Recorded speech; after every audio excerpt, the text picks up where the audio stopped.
Bago siya. 10.7 meters. Ayan, kung kita nyo ba, ayan, 10.7 meters yung karton. So tsaka guys, pag nag-set for safety purposes, pag nagsiset kayo ng, pag siniset nyo yung ETU nya, kailangan nyo kasing kalikutin ito yung selector nya. Dito mo, ito yung kakalikutin mo para mapasok yung yung configuration mode. So ito, naset na namin siya sa 4 round burst. Tapos sabitan na natin ang magazine, tsaka ipatak na natin doon sa 10.7 meters ang distansya ng karton na yan. Bukan natin patamaan yun sa may potato chips na logo ng potato chips. Shout out sa potato chips. Back naman.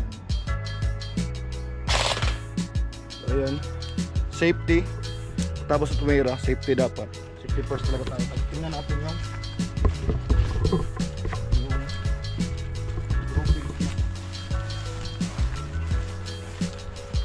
so 4 round burst. Ayan, 1, 2, 3, 4. So ayan yung groupings nya guys sa 4 round burst at 10 meters. 10 meters na distansya. Ito yung magiging groupings nya. May isa lang humiwalay, pero yung tatlo is makakalapit lang ang groupings nila. Ito, may isang lumihis. So ayan. And airsoft safety tips 101 na tayo. When you're not ready to fire, always trigger finger out.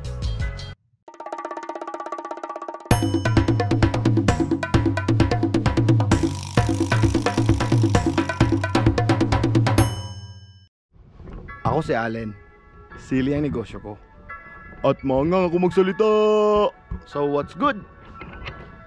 Dito tayo ngayon sa hidden place. Secret to, secret range. Pero airsoft lang. Hindi firing range na tunay talaga. Secret range to ng airsoft. So ngayon is i-review natin ang LT-15CB na unit Lancer Tactical. So ngayon buksan natin yung ito kagandahan ng mga bagong Lancer Tactical ngayon is may free hard case na siya. Hard case na mga sir. Yan, ito tama bang pagkabukas. And ikot natin. Yan, ayan siya, yung LT-15CB na unit. Actually siya, kung sa real steel parang soft mode, soft mode siya, suppressor siya. Tapos may mga lock. Saan ba ito? Ito, ayan. Yan yung parang iron sight nya, pero hindi siya iron. Polymer yata to, Kuya Bong, no? Polymer, yan. So ngayon, iti-test fire natin siya. Ang kagandahan nitong Gen 3 ng Lancer Tactical is may ETU na siya. So pwede mong ma-set yung yung modes ng pagtitira mo. May 2 round burst, 3 round burst, tsaka 5 round burst, up to siya. May binary din. Tapos 7 is full auto. So marami siyang modes of configuration. Pwede mong ma-set sa ETU niya. So buka natin itong iputok. Tinanggal namin yung buttstock para lagyan siya ng battery. Ayan, tapos siya dyan isang tutsi siguro. And ang plug niya is naka-DINS plug na. Ayan, naka-DINS plug na siya. So after natin malagyan ng battery is i-chrono natin. Tapos range, kung hanggang saan siya accurate, puputok natin siya dyan. So kabit na namin yung battery. So sinukat namin yung parang inner barrel niya, nasa 14.5. Sagaran to almost 15 inches yung inner barrel niya. Sagad, ayan, kita naman. So ngayon puputok na natin siya.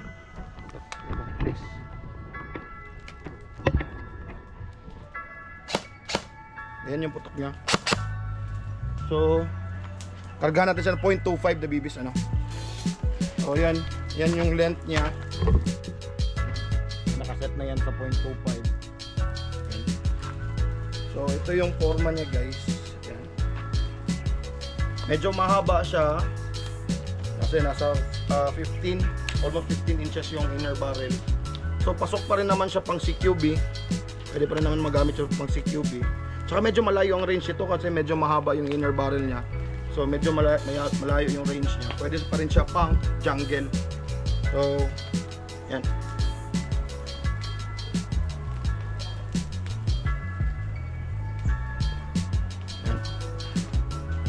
Pwede natin paiklian pa yung buttstock niya. Adjustable naman yung buttstock. So, putok na natin. Firing 1.4 joules and nasa 349 FPS. Isa pa. Sa 0.25 na bibis yan guys ha. Yan. Wala masyadong fluctuation. 48.5. Yan. So ngayon, susubukan na naman natin siya sa kung ang accuracy niya at tingnan natin ilang meters to. Yan, subukan natin ipakita kung ang range. Ang range niya is 13.8. Yang bote ng Gatorade ang target natin. So subukan natin siya iputok. So 13.8 meters. Kung makakatama ba, check natin yung accuracy niya kung tatama ba. Hit yun. Hindi pa na-set ang half-top nito.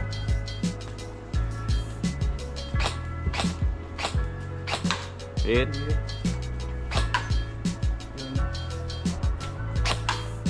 yun na yung accuracy niya.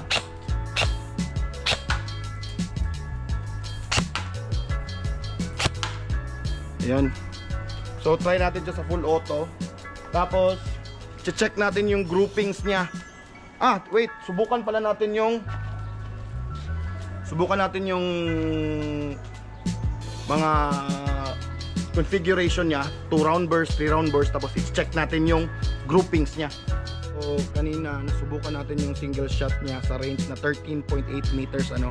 So ngayon susubukan natin yung configuration niya na 3 round burst. Wait, isi-set muna natin siya sa 3 round burst. Well, may free naman itong card na andito na yung instruction paano i-set yung ETU. So na-set na natin siya sa 4 round burst and ita-try natin siya sa 11.4 meters. Tapos titignan natin yung groupings niya. Bago siya, 10.7 meters. Ayan, kung kita nyo ba, ayan, 10.7 meters yung karton. So, tsaka guys, pag nag-set for safety purposes, pag nag-set kayo ng, pag siniset nyo yung ETU nya, kailangan nyo kasing kalikutin ito yung selector nya. Ito yung kakalikutin mo para mapasok yung configuration mode. So ito, naset na namin siya sa 4 round burst. Tapos, sabitan na natin ang magasin, tsaka ipatak na natin doon sa 10.7 meters ang distansya ng karton na yan. Bukan natin patamaan yun sa may potato chips na logo ng potato chips. Shout out sa potato chips. Back in a man. So ayun, safety. Tapos sa tumira, safety dapat. Safety first talaga tayo. Tingnan natin yung groupings niya. So 4 round burst, ayan, 1, 2, 3, 4. So ayan yung groupings niya guys sa 4 round burst at 10 meters na distansya. Ito yung magiging groupings niya. May isa lang humiwalay, pero yung tatlo is makakalapit lang ang groupings nila. Ito, may isang lumihis. So ayan. And airsoft safety tips 101 na tayo. When you're not ready to fire, always trigger finger out. Tanggalin. Okay, ready? Okay. So, ibabalik na natin siya sa regular mode. Yung walang limiter na burst. Babalik natin siya sa full auto. So, tanggalin mo ng magazine. Ayan. Tapos, iputok nyo yung isang beses kasi may naka-chamber pa yan eh. So, ayan. Wala na. So, siset natin siya. Ibabalik natin siya ulit sa full auto. Ayan, naka-semi.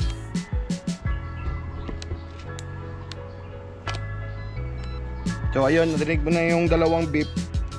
Tapos sa full auto dapat 7 clicks. 1, 2, 3, 4, 5, 6, 7. Tapos long press nyo ng 2 seconds para may pasok siya sa full auto. Subukan natin kung na full auto na ba. Ayan, wala nang limiter guys. Ayan. So ganun lang ang pag-set ng ETU ng Gen 3 ng mga Lancer Tactical. Lahat ng Gen 3, ganun yun lahat. So ayan. So ayan, nasubukan natin siya. Yung haba niya is pasok pang jungle, pasok pa rin siya pang CQB. Adjustable naman yung butt stock niya, ganun. Yung ma-adjust. Ayan. Pag pumapasok ka ng corners, pwede mo namang i-ganun. Diba? So ayan ang Lancer Tactical 15CB. Yan. Sa weight naman medyo magaan kasi eto polymer na yata to, di ba? Polymer to guys. Ang metal niya, ito lahat parang polymer lahat eh. Ito lang yung metal niya tsaka yung gearbox. Gearbox niya metal gearbox. Metal gear, tapos yung trigger niya is parang ano na, pang competition trigger na, yung out of the box na trigger niya. Quick detach din yung spring niya, pwede mong mapalitan. Pero wag yung gagamitin sa pandadaya yun ha. Kasi may ibang players na naka quick detach yung mga spring.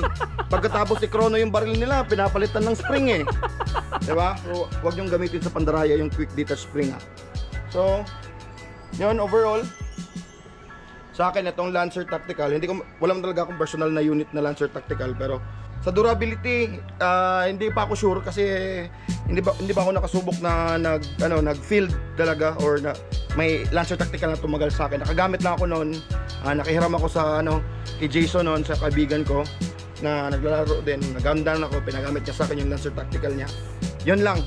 So nakita niyo naman yung groupings niya, yung range, yung lakas, 349. 348 yung FPS niya at 0.25 yun ha. Tapos medyo mahaba yung barrel niya, which is 393 mm yata yun, if I'm not mistaken. 393 mm. So yung barrel niya is hindi pa siya type barrel ha. Yung out of the box niya is 603. So pwede nyo i-upgrade na to 601 kung gusto nyo mas accurate, tapos mas malayo yung tapon, mas maganda yung air compression. Pwede nyo siyang i-upgrade, upgradable naman siya. Madali lang hanapan ng piyesa to guys. Nasa mga airsoft shops lang yung mga piyesa nito. Madali lang siya hanapan sa piyesa. Hindi mahirap hanapan ng upgrades to. Pwede palitan ng motor, palit ng mas mabilis na gear, palitan ng reinforced na gearbox, ganon. Kung gusto mo mag-upgrades, kung trip mong bihisan yung unit mo, madali lang hanapan ng piyesa. So that's it. Sana ay nagustuhan nyo ang video natin for today. Don't forget to like, share, and subscribe. No hate, just brut. Labuyugang! Ow!